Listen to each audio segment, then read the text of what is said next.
My name is Mariana, and I'm 40 years old. I work as a medical assistant and have been married for 12 years. My husband, John, and I have 2 kids, Patrick, a 3rd grader, and Katie, a 1st grader.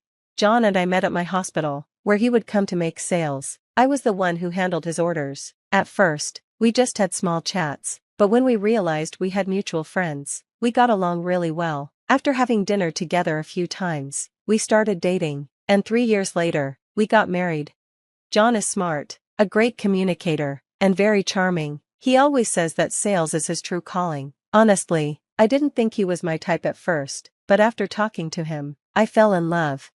Now, 15 years later, I still love spending time with him. Even after the kids are asleep, we can talk for hours without noticing the time. Our kids, Patrick and Katie, are lively and love chatting, just like their dad.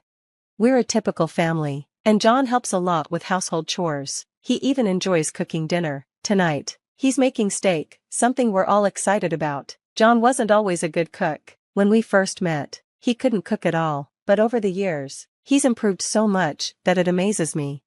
John started cooking because I've been visiting my mom, who's in the hospital, every evening after work. One day, he told me, "I'll handle dinner and take care of the kids. Don't worry about us, go be with your mom." I was so touched I cried.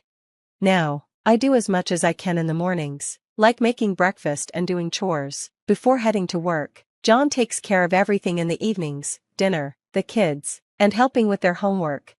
My mom has been dealing with a chronic illness for the past 3 years, and she's been in and out of the hospital. Lately, her condition hasn't been great, so I visit her every day to stay close to her.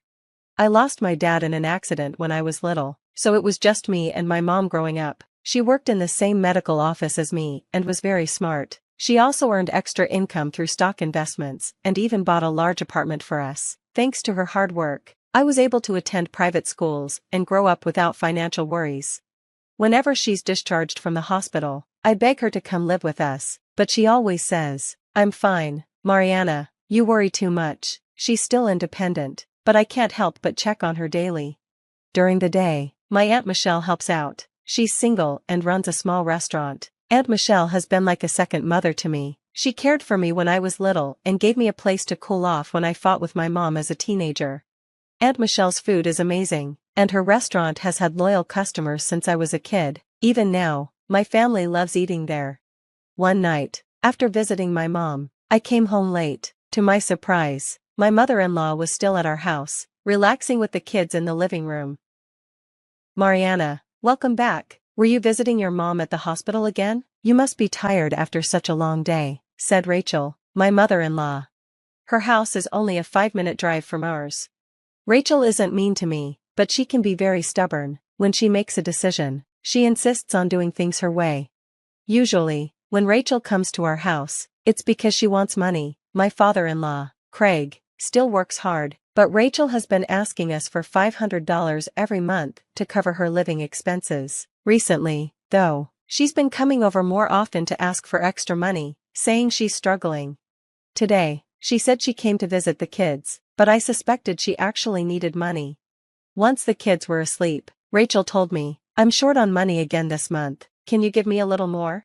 John, my husband, got upset. "Again this month? We've been giving you money every month. My dad is still working, so what are you spending all that money on?"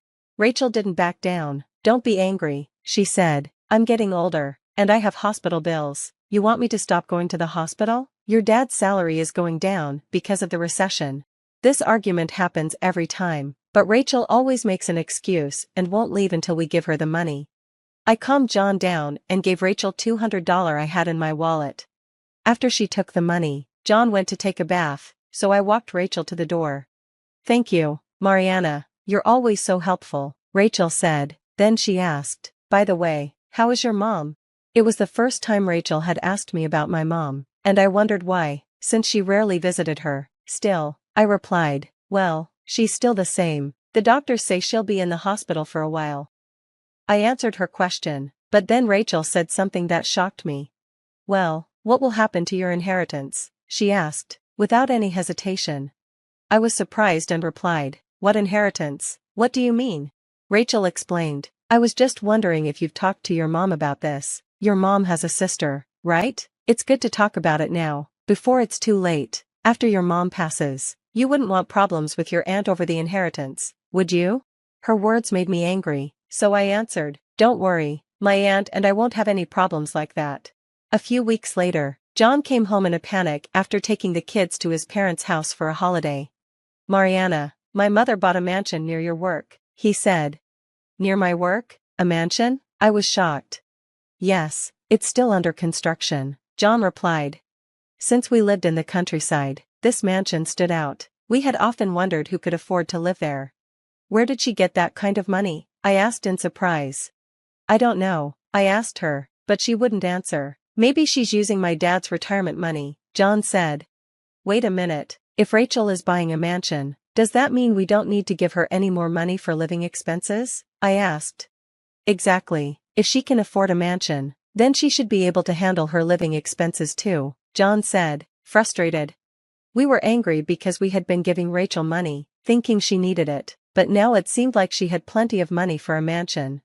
John and I decided we wouldn't give her any more money, no matter what excuses she made in the future. We learned that Rachel's mortgage for the mansion had been approved and it would be ready in 6 months. She told John she was excited to live there in her old age. 1 month later, my mother passed away. I was shocked, because she seemed healthy when I visited her the day before. It was a blessing in disguise when I got a call at work that my mom was in critical condition. I rushed to the hospital and was with her during her final moments. She passed away shortly after I arrived. "Maybe she was waiting for you, Mariana," Aunt Michelle said as I cried. The wake and funeral took more time and energy than I expected, so I didn't have much time to grieve. After the funeral, I felt completely drained, and my children comforted me. Afterward, I spent the day cleaning my mother's house with Aunt Michelle. As I found old memories, I couldn't help but cry. During this time, John helped with everything, house chores, and taking care of the kids. He was also busy with work, but I was so grateful for his support. Patrick and Katie were so sweet. Patrick told me funny stories from school to cheer me up, and Katie showed me her A+ test result to make me happy. Though I cried a lot after my mom passed away, John, Patrick, Katie, and Aunt Michelle supported me through it all. Then, 3 days after the funeral, I returned home from cleaning up my mom's house and found Rachel at our door again. As soon as I walked in the door, Rachel quickly asked, "When will you get the deposit? The payment is due soon." "Deposit? Payment? What are you talking about?" I asked, confused. "I mean your inheritance. You must have gotten a lot of money, right?" "Inheritance? I gave up my inheritance," I replied. "What? Are you serious?" Rachel exclaimed, her voice loud enough to echo in the house. After my mother passed away, I learned that her inheritance was nearly $2 million. She had told me that she wanted me and my aunt to split it evenly. But my mother often talked about my aunt. She would say things like, "If anything happens to me, please take care of Michelle. I hope Michelle can use my inheritance to fix up her restaurant." "Oh, Mom, don't talk like that," I would reply, trying to lighten the mood. Even the day before she passed away, my mother was worried about my aunt's restaurant. "Are there any customers coming to Michelle's place? She said the air conditioning is broken again, and I'm concerned," my mother said. Aunt Michelle's restaurant had been around for a long time, even before I was born, and it was showing its age. My mother had offered many times to help renovate it, but Aunt Michelle always turned her down. She didn't want to take my mother's money, and she didn't want to stop working while the restaurant was being renovated. Aunt Michelle had been able to keep the restaurant running, but it was getting old, and repairs were becoming more and more expensive. She often mentioned that while her regular customers still came, it was hard to attract new ones, because of the restaurant's worn-down appearance. Since I'd been a regular customer for many years, I wanted Aunt Michelle to keep the restaurant going. She had always put work before herself, even if it meant cutting back on her own living expenses.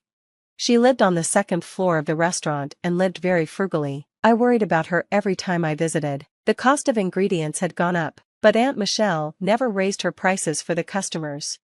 John and I both work, and while we're not rich, we're not struggling either, even if I had received a large sum of money. I didn't need the inheritance, so I wanted to give it all to Aunt Michelle.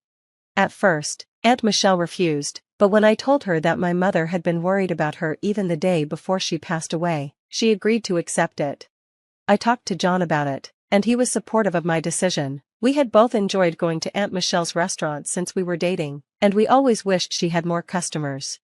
When I told Rachel that I had given up my inheritance, she got angry. What? Why would you do that without asking me? How am I supposed to pay for my mansion? She yelled.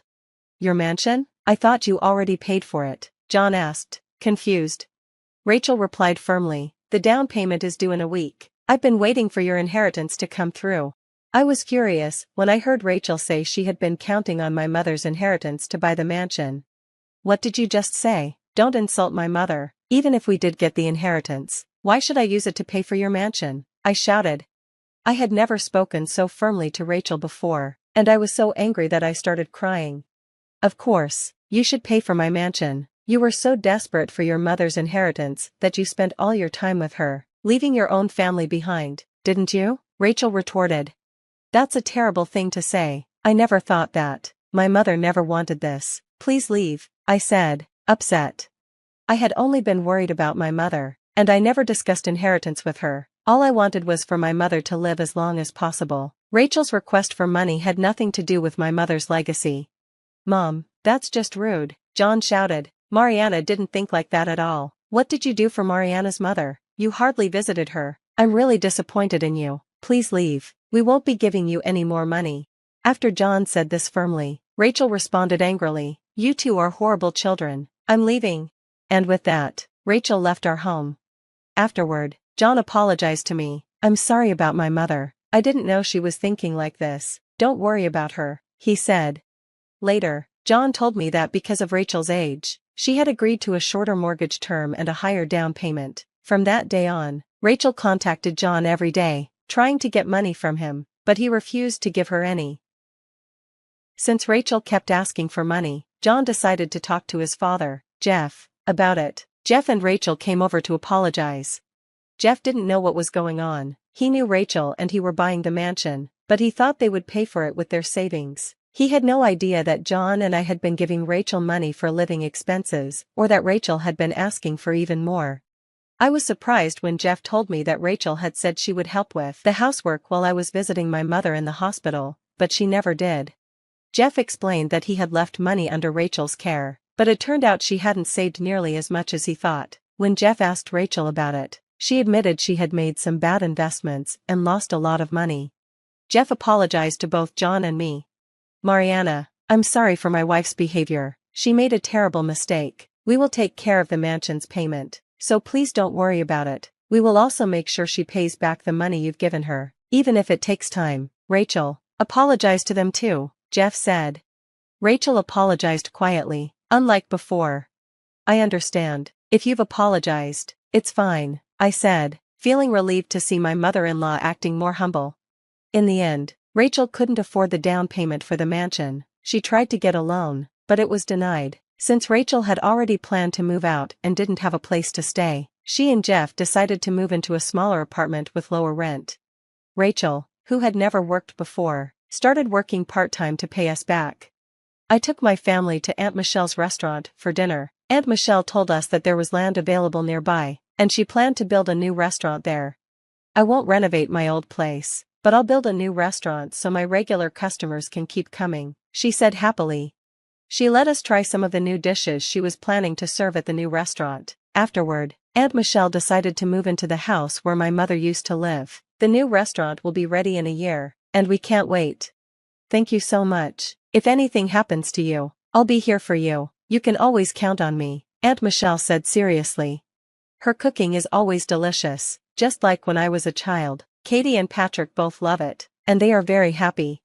I believe my mother is watching over us from heaven as we enjoy Aunt Michelle's food together, happy as a family.